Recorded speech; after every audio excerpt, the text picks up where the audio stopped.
Está começando mais um PodQuest. Sejam bem-vindos ao PodQuest, uma coletânea de ideias e programas de retiros para ajudar você a promover a busca pelo amadurecimento em Cristo. Vamos lá?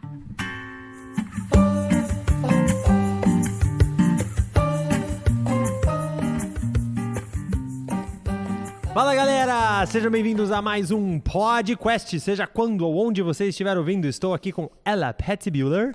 Olá. E com a Carol Metz. Oi. E hoje a gente está aqui para falar sobre um tema muito legal, um tema que envolve muito o DNA do Quest. Tem uma frase que a gente ouve às vezes assim das pessoas, né? Não sei se vocês estão lembrados e ligados. Aquela coisa de tipo assim, essa coisa foi muito estilo Quest, aquele ensino foi muito jeito Quest e tudo mais. E quando a gente está falando disso, uma dessas coisas que muitas vezes as pessoas querem falar diz respeito a um estilo diferente de ensino. Né? Exato. Então, um ensino criativo, um ensino experiencial, que é algo que a gente quer conversar um pouquinho hoje. Então, eu queria pedir para vocês começar tentando, tipo assim, explicar um pouquinho do que envolve esse tal de estilo Quest de ensino, estilo Quest de promover aprendizado. A gente vai começar por aí no nosso podcast de hoje, beleza? Ok. Vamos que vamos. Então, eu quero começar com uma história de um acampante no verão passado. Ele veio, sentou com o Scott e eu, e ele perguntou: vocês já pensaram em tornar o Quest uma escola? Eu falei: escola? Pra quê? Por que escola? Aí ele falou pra nós: porque por aqui a gente se diverte tanto e no final a gente descobre que a gente aprendeu alguma coisa. E isso seria muito bom numa escola. Aí a Scott explicou para ele que Quest aqui já tem uma escola, né, chamada Follow. E ele: sério? Quantos anos tem que ter? 18. Ah, tá. Aí caiu. Não, ele vai ter que esperar. Com uns 8 anos ele tá aí. Muitos anos, né? Mas por quê? É divertido a maneira. Mas o que é educação experiencial?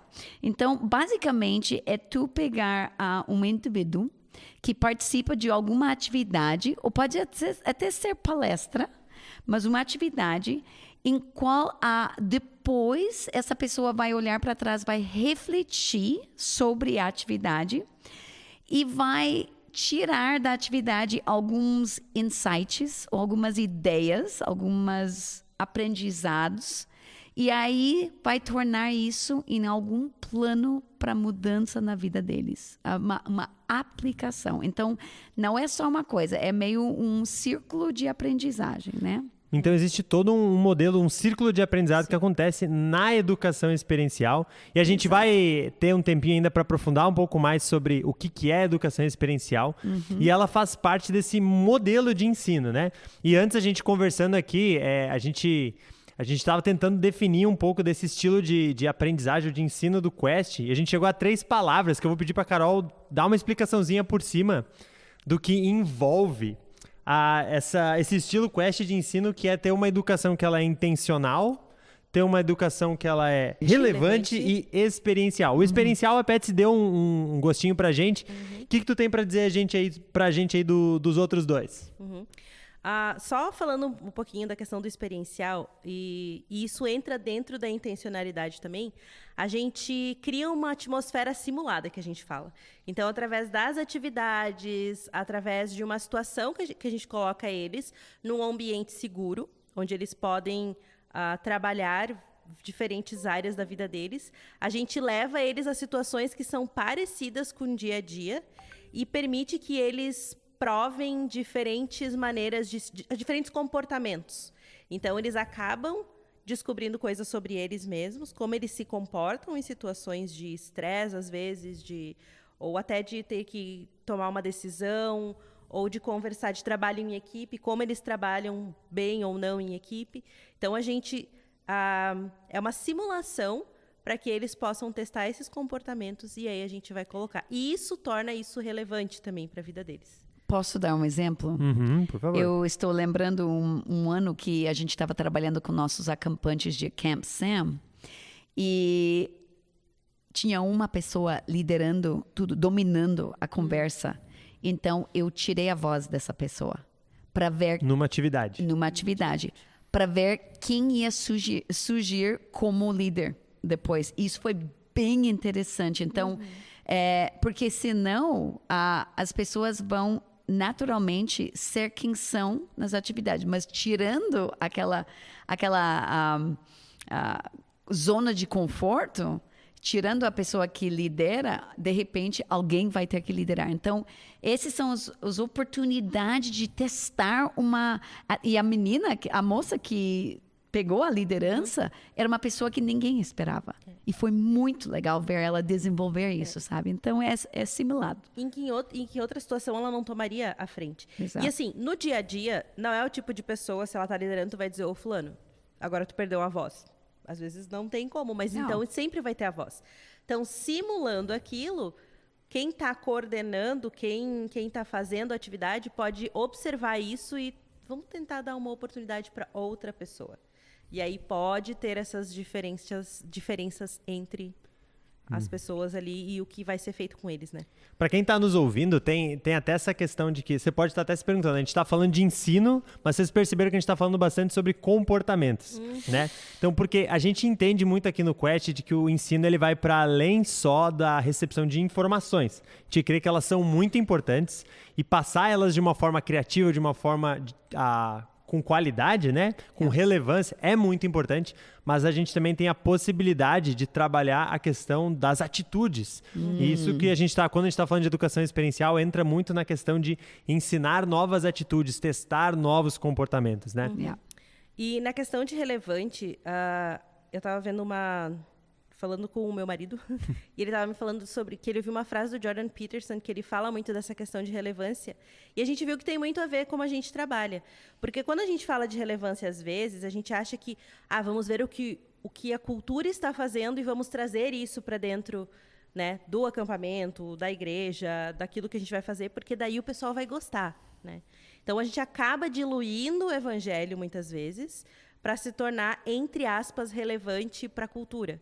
Só que ele falou uma coisa muito interessante, porque se tu pega essas coisas que são moda na cultura, elas desaparecem em algum momento e tu perde a relevância. Só que se tu baseia na palavra de Deus, que é uma coisa que não muda, vai ser para sempre relevante. Então, isso para a gente faz muito sentido. Diluir o evangelho não é uma opção.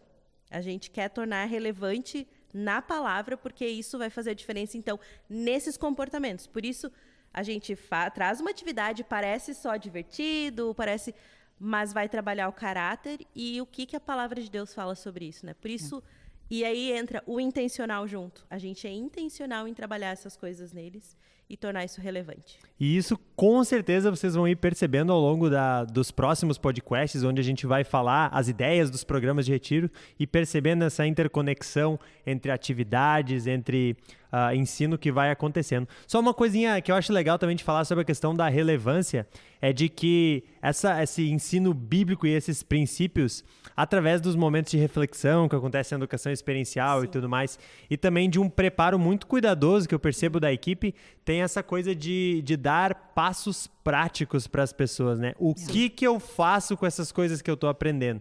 Eu acho que esse é um dos grandes diferenciais também do ensino aqui no Quest, que é beleza, entendi tal e tal e tal coisa. E agora? Que é uma das perguntas do ensino experiencial, né? Sim. O e agora, ele é muito importante. Então, legal, a gente vai dar uma mergulhada, então, para entender um pouquinho mais sobre, um pouquinho mais a fundo o que envolve educação experiencial, como eu posso promover ela, quais são aspectos para incluir ela dentro do meu programa e depois falar um pouco também sobre facilitação hoje, né? Que envolve esse processo de reflexão. Então, vou pedir, Patsy, para tu começar aí dando, se tu puder, do jeito que tu conseguir, nos explicar essa missão difícil, né? Mas explicar um pouco mais sobre educação experiencial. Uma das coisas, uma vantagem muito grande sobre a educação experiencial é que é mão na massa, né? Não é um corpo parado, é um corpo mexendo. Então, os indivíduos, eles têm como trabalhar e ver as atitudes deles, mas também como grupo. Então, isso é uma forma de ensinar comunidade, como trabalhar você dentro de um grupo. E a vantagem é que cada pessoa é totalmente diferente um do outro, né? E a gente aprende maneiras diferentes. Então, meu marido, ele tem que pôr mão na massa para aprender. Eu já gosto muito de discutir, conversar sobre aquilo que eu estou aprendendo, né? Então, e tem pessoas só ouvindo aprendem. Tem outras pessoas, né, que tem que refletir, né, analisar, sei Precisam lá. criar alguma coisa. Exato. Então, cada área pode aprender através de experiencial. São poucas pessoas que vão absorver, que vão aprender coisas só sentado e ouvindo numa palestra, por exemplo. Agora, tu pegar o mesmo versículo, botar eles a fazer alguma atividade, muito mais gente vai aprender e vai ficar com isso. Então, é uma das vantagens que eu vejo muito grande. Que mais? Vamos começando por aí. Só para complementar uma coisinha, assim, né? Dentro de alguns estudos da pedagogia, eles falam muito das metodologias ativas de aprendizado, Sim. né? De como a taxa de retenção do conteúdo ou de relacionamento dele com a vida, ele aumenta quando tu tem um contato, uma experiência com aquilo que tu tá aprendendo, né? Então, tentar promover essa educação experiencial é também colocar o aluno, é uma mudança do status do aluno, né? Ele não é só um receptor passivo, mas ele começa a se engajar junto no processo do seu próprio aprendizado. Ele vai aprendendo a aprender. E isso tem um potencial muito grande dentro daquilo que ele vai estar aprendendo. Essa coisa que tu comentou, né? Do versículo. Uma coisa é ouvir o versículo, outra coisa é ter uma experiência com aquele versículo. Exato. Muito bom. Dentro da educação experiencial, eu queria ver se tu consegue dar uma luz pra gente também, porque a gente sabe que os acampamentos, eles têm os momentos de atividade, alguns usam, alguns não vão usar as atividades, mas tem os momentos de palestra, de devocionais também. Então, para vocês falar um pouquinho aí, como vocês têm usado no Quest esses momentos de uma forma mais diferente, talvez. As palestras e os devocionais no Quest não são só um papel e não são só palestras, né? Então, falar um pouquinho sobre isso, o pessoal ter uma ideia um pouquinho do que é esse gostinho, esse estilo Quest de ensino. Então, eu acho que eu vou dar um exemplo, porque Vamos lá, vamos de exemplo. É o mais, né? Então, eu e Scott fomos palestrar num retiro de casais, tá? São adultos, né? E o pastor falou para nós antes do retiro, não adianta fazer uma facilitação final, porque esse povo não se abre, não vão testemunhar, não. E a gente tem costume no Quest de sempre fechar um momento com uma facilitação final. Uma roda de conversa. Uma roda de conversa para ouvir deles, reflexão, né? Então, eu falei, não, pode deixar. Aí a gente fez o retiro em cima de 4 estações de uma casa de casamentos, que é escrito por Gary Chapman. E então, a gente estava falando, e uma das estações, verão, a gente contou da nossa história que nós fomos descer para Morretes de trem uma vez, né? A gente estava falando de trem, coisas para fazer no verão. A gente juntou todas as ideias e a gente usou uma atividade na palestra sobre um trem, onde você tem 3 comandos: vire, mude, troque. O vire é 180 graus. O mude é a pessoa no final vir para frente. E o troque é só 2 pessoas fazendo uma troca. As 2 no meio. É bem simples, né? Então, caminhando pelo espaço e fazendo os comandos. Eles brincando, eles em 4 pessoas fazendo um treino. Cara, eles se divertindo. Imagina um monte de adultos dando muito risada. Foi maravilhoso. Que legal. E Scott mandando ver, né? Mude, troque, eles fazendo as atividades, né? Os ações. No final, Scott falou assim, agora vamos pensar no casamento de vocês. Quais são as coisas que vocês têm que virar? Tipo, parar, fazer 180 graus e caminhar em outra direção. Quais são as atitudes que vocês têm que deixar para trás? Tal? E aí, o mudar. Tipo, mude é só uma pessoa no final vindo para frente. Quem está liderando no casamento de vocês? É você? É a esposa? É marido? É Deus? Quem está, tipo... Cara, eles começaram a testemunhar nessa facilitação final da palestra, tanto que o pastor tinha que levantar e pedir para o almoço ser segurado meia hora, porque eles não paravam de falar. Só. Então, é só tu trocar um pouco a cabeça, deixar um pouco mais leve com uma atividade, e eles começam a falar. Então, foi maravilhoso a experiência. E aí eles exemplo. conseguem fazer as conexões também, né? Tipo, Claro. conseguem ligar muito mais. É visual, é Porque prático. todos eles viveram aquela experiência, Exato, né? Então, exato. experiencial, acho que entra muito nisso. Tu falou agora de refletir, de fazer conexões. Eu sei que isso tem muito a ver com a tal da facilitação, que a gente fala bastante, aqui a gente falou em outros podcasts também, vai estar falando mais pra frente também. Eu queria que tu pudesse explicar pra gente um pouquinho de qual que é a ideia da facilitação, o que ela envolve também, pro pessoal entender. A facilitação, ela nada mais é do que você saber fazer boas perguntas. Olha só. Ponto. Ponto. Mas não é tão simples assim. Se a gente for olhar, Jesus fazia muitas perguntas, Deus fazia muitas perguntas, né? Tipo, alguém chegava com alguma dúvida, alguma coisa, eles não simplesmente só davam a resposta para eles. Eles faziam perguntas para que as pessoas refletissem sobre aquilo. E a facilitação é isso. A gente chama de funil, né? Você pega a atividade que você fez, ou no final de um retiro, ou, enfim, uma palestra que você deu e você vai querer conversar com as pessoas, você vai usar essa ideia do funil. Você vai começar basicamente, perguntando o que aconteceu. O que aconteceu nessa atividade, o que aconteceu nesse retiro, coisas que eles viram, que eles experimentaram. E nesse momento, muita gente vai falar. E são coisas divertidas. Às vezes é contando uma história engraçada que aconteceu. Lembrando a gente foi fazer a trilha e eu dei um escorregão e, enfim... Rasguei a calça. Rasguei a Já calça. escutei essa. Tem várias coisas. E aí, rindo das coisas que estão acontecendo e tal. E deixa esse momento rolar, assim. Deixa eles falarem e trazerem coisas mais leves nesse momento, né? Que daí, pensando num funil, é a parte de cima do gargalo que é mais aberta. E aí, sobre o que aconteceu na atividade. Isso. É só sobre a atividade, nesse momento. Conversar juntos pela experiência que eles viveram. Exatamente. Aí eles já começam a se conectar. Por quê? Eles estão numa atividade e às vezes eu enxerguei uma coisa que outra pessoa não enxergou e já vou criar uma conexão conversando sobre aquilo. Olha só. Né? E aí eu vou para a próxima, depois de um tempo, eu vou para a próxima pergunta, que é: e agora? O que isso que vocês viveram, o que essa atividade tem a ver com a tua vida? Como é que tu te enxerga? Como é que foi o teu comportamento nesse momento aqui, né? Porque muita gente vive as coisas e não para refletir sobre qual foi o comportamento deles, né? A gente está acostumado a só ir vivendo, então só de parar e refletir qual foi Exato.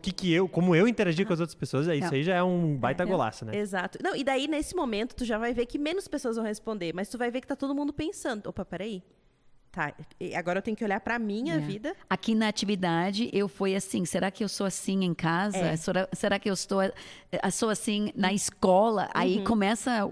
Tu vê eles trabalhando nas cabeças, né? É muito interessante, porque daí eles começam a trazer as coisas, assim, e às vezes outro fala alguma coisa que, nossa, realmente, eu percebi isso também em mim, né? Então, e essa é a ideia, assim... de não apontar para o outro, mas você olhar para você e como você reagiu naquela atividade, né? E aí você vai trabalhando com isso. Depois que você fez isso, você vai para a última parte, que é o e agora, que é lá no finalzinho do funil. E agora? Isso que tu percebeu aqui, o teu comportamento, as coisas que estão acontecendo na tua vida. Como é que isso o que tem acontecido na tua vida quanto a isso, e o que agora tu vai fazer com isso?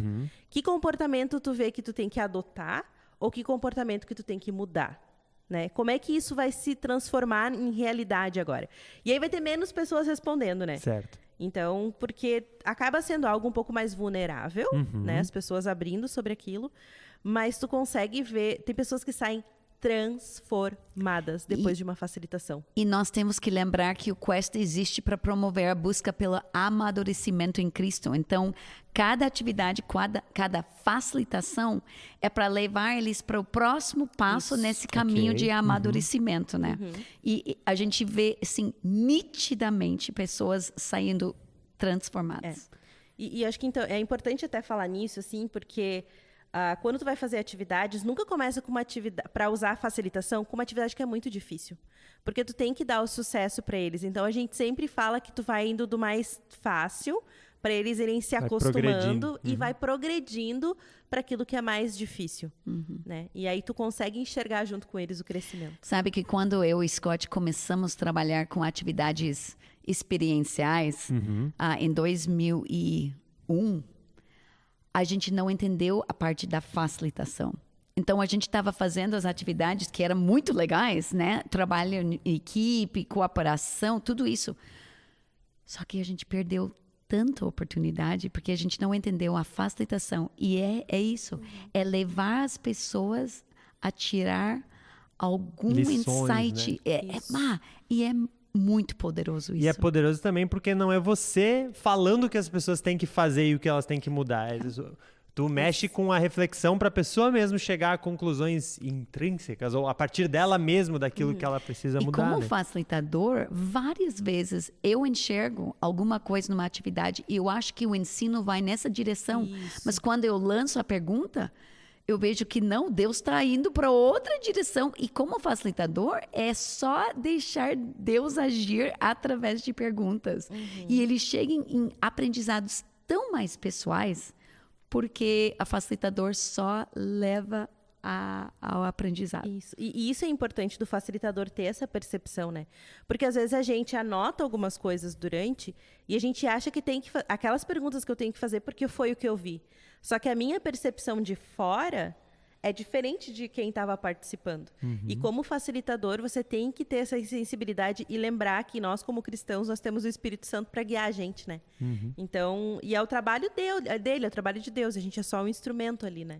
Então, vocês vão ver, povo, é muito legal que elas estão comentando, porque isso é algo que está muito presente nos retiros do Quest. Muito. Quem for escutando os podcasts agora vai ir percebendo que até nas palestras tem momentos que a palestra para e tem perguntas, que tem atividades e no final das atividades, como assim? Tem perguntas? É por causa desse motivo. Para dar para as pessoas a oportunidade de elas aprenderem de uma forma, acho que mais ampla, dá para dizer assim, né? Uma forma ativa também, onde elas estão se engajando com aquilo pessoal que elas estão aprendendo. também. E pessoal, exatamente. Então, seja nas palestras, seja nas atividades, elas têm essa filosofia inteira de experiência e insights a partir da experiência. E eu acho interessante porque, às vezes, o que acontece? Às vezes a gente vai num final de semana de palestras e a gente recebe muita coisa boa, mas é tanta informação e a gente não para no meio para processar que quando chega no final a gente perdeu muita coisa também. E a gente parando no meio para poder processar, para poder dar liberdade, dar para as pessoas esse momento de refletir sobre o que elas estão aprendendo agora, vai fazer com que elas absorvam muito mais lá no final, né? Não tenha tanta coisa para processar de uma vez só. Muito bom, muito bom. Legal, povo. Acho que assim, a gente teria como ficar muito tempo até esgotar o assunto da educação experiencial. E a gente nem gosta de falar sobre isso. Não, então. não, nem um pouco. Mas se você gosta, vem nos visitar aqui no Quest, a gente marca um chimarrão, um cafezinho. Isso. Ou nos chama para os treinamentos, que tem os treinamentos do Quest também, né? Tem Isso essa aí, parte. fica a dica. Aí, ó, fica a dica aqui, ó, fazendo um merchandising. Principalmente treinamento de facilitação. Treinamento de facilitação. Entender essa ferramenta, que ela vai servir, gente, não só para acampamentos, mas também se você lidera um pequeno grupo de igreja, aprender a fazer boas perguntas e a conduzir pessoas ao amadurecimento. Exato. Professores na escola. Professores na escola, justamente, é a mudança do aluno passivo para o aluno ativo. A exatamente. facilitação é uma ferramenta que pode chegar lá. Nossa, eu devia acabar agora com essa frase, né? Mas eu queria terminar pedindo para vocês, se vocês têm, daí o que vocês lembrarem. Se não lembrar, a gente dá um jeito também. Mas se vocês têm um momento de atividade experiencial ou facilitação favorito, assim, ou alguma história... Favorito é difícil, né? Favorito. Mas alguma que, tipo assim, vocês lembram, assim, de, cara, tal pessoa saiu com esse aprendizado, ou, tipo, algum momento, assim, desses. Eu tenho uma que ela me impactou muito também, e aí eu sempre vejo pessoas sendo muito impactadas com ela, que se chama o labirinto cego. A gente venda as pessoas e coloca elas num labirinto que não tem fim, na verdade. E a gente só fala para elas, ó, se vocês precisarem de alguma coisa, vocês peçam ajuda. Só que a gente não fala para elas que não tem fim. A gente diz, ó, vocês têm que encontrar a saída. A gente coloca, ó, vocês vão ter que encontrar a saída. Um labirinto, assim, de cordas e tal. Isso, de cordas. Tá, entendi. Né? No meio de árvores e tudo. A gente sempre... Isso é importante, gente. A gente sempre tem uma equipe ao redor para que ninguém bata numa árvore, se machuque e tal. Segurança emocional. Física e Isso emocional, muito importante. E aí... A pessoa tá vendada e a gente sempre fala assim, gente, se precisar de alguma coisa, levanta a mão que a gente está aqui para ajudar vocês. E a gente fala isso no início e deixa a coisa acontecendo. E aí a gente repete de vez em quando, ó, se precisarem de alguma coisa, levanta a mão que a gente pode ajudar vocês. Estamos aqui para ajudar vocês. Levanta a mão e pede ajuda. E aí, quando a pessoa começa a ir, e de repente ela começa a andar em círculos, e aí, de repente, ela levanta a mão. E no que ela levanta a mão, as pessoas que estão lá, às vezes é mais de um facilitador, vai até ela e pede para ela ficar em silêncio, tira a venda e tira ela do labirinto e diz, essa é a saída. A fulano achou a saída. E tu vai celebrar isso em voz alta. Fulano achou a saída. Só isso. E aí tu explica pra pessoa, a saída é pedir ajuda. E é interessante, porque tem pessoas que são muito rápidas. Tipo, elas deram uma volta, já levanta a mão e pede ajuda. Nem deram, às vezes. Nem deram. Às vezes dão uma caminhadinha assim, tipo, já levanta a mão e pede ajuda. Outras pessoas ficam ali no meio, né? Vão pedindo. Daí, de repente, peraí, tem alguma coisa errada. Tem pessoas que ficam muito tempo. Muito tempo. E a gente não tira elas. Não tira. A gente deixa a pessoa. E teve gente que ficou mais de hora já. Ali. E a gente sempre pede pro pessoal de fora ficar em silêncio por causa da segurança emocional também, né? Nada de ficar zoando com a pessoa. E aí, quando a pessoa descobre, gente, é um baque tão grande. E tem pessoas que ficam bravas que era essa a saída. Não, sim, a gente falou várias vezes. Precisar, levanta a mão e pede. A gente está aqui para ajudar vocês. Né? Então, isso é uma transformação na vida da pessoa e ela consegue ver quão fácil ou quão difícil é para ela pedir ajuda. Olha só. É muito mais impactante do que se tu sentasse e falasse, é importante para a gente pedir ajuda. É importante pra gente levantar a mão quando a gente quer alguma coisa. É importante porque as pessoas não vão fazer. Nossa, agora, se tu colocar elas coisa. numa atividade, elas vão lembrar dessa atividade e... eu não pedi ajuda lá. Então, eu já vi pessoas sendo transformadas. Eu sei que pra mim, quando eu fiz, foi bem difícil também. Tipo, eu preciso levantar mais a mão pra pedir ajuda. É difícil, né? E Luca, é impressionante quantas pessoas vão falar pra gente, olha, a minha vida foi mudada em tal atividade. Isso. Tipo, eles lembrem até hoje a atividade Exato. e a reflexão. E, tipo, essa semana aconteceu comigo que um casal encontrou conosco e eles falaram, nunca vamos esquecer tal momento. O nosso casamento é forte hoje por causa de tal atividade. É impressionante. Olha só. E porque também é uma Forte. experiência, né? A gente aprende com experiências da vida. Sim. Então, você promover uma atividade numa atmosfera simulada e segura é maravilhoso, porque as pessoas não precisam aprender só apanhando da vida, né? Exato. Então, tu cria uma oportunidade de ela se enxergar, de ela ter um espelho ali na frente dela, refletir e ter a oportunidade de mudar. E eu acho maravilhosa a ideia de como Deus trabalha cada pessoa individualmente, mas como comunidade. E é uma das nossas valores aqui no Quest, é comunhão. E como está faltando, Sim. sabe? Então é Muito. importante trabalhar juntos. Desculpa, Carol. Não, sem problema. E aí entra a facilitação, né? Aí tu pega essa atividade, tu senta e faz as perguntas. Tu não precisa falar para eles. Não precisa pregar. Não, tu não precisa pregar para eles. Porque e a conversa vai longe, sabe? E tem pessoas que às vezes, tem pessoas que saem chorando dessa atividade. Tem pessoas que às vezes tu vai ter que ter uma conversa individual com elas, mas Deus quebrou as pernas dela em alguma coisa que elas não esperavam, né? Então, a facilitação, ela é fantástica nisso, assim. Agora, se eu deixasse as pessoas irem embora sem facilitar, teria tido alguma... Provavelmente, teria. talvez alguns. Talvez alguns.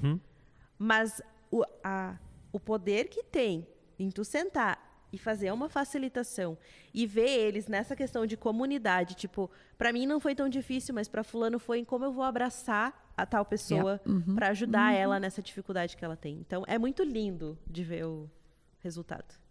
Então tá, povo. Acho que deu para ter pelo menos um gostinho. Um gostinho da educação experiencial, que nem a gente comentou. Isso aqui são horas e horas, a gente poderia falar muito sobre isso. Se você gostaria de um treinamento, entre em contato conosco sobre facilitação e tudo mais. Mas é para dar essa ideia geral de como o ensino ele pode ir além das palestras. A gente não tá chutando as palestras para cima, a gente usa palestra também. A gente também dá bastante. palestra. Mas existem possibilidades diferentes. Existe como tu ser criativo, de como tu ser relevante e como tu ser intencional pro teu público que tu tá recebendo no retiro. Aí pega a palestra e junta com essa atividade. Deus o livre! Aí o Meu negócio chapéu. cola na pessoa. Olha o poder. Muito bom, muito bom. Certo? Muito obrigado, Patsy. Muito obrigado, Carol. E galera, se vemos no próximo podcast. Valeu! Luca, tchau, tchau.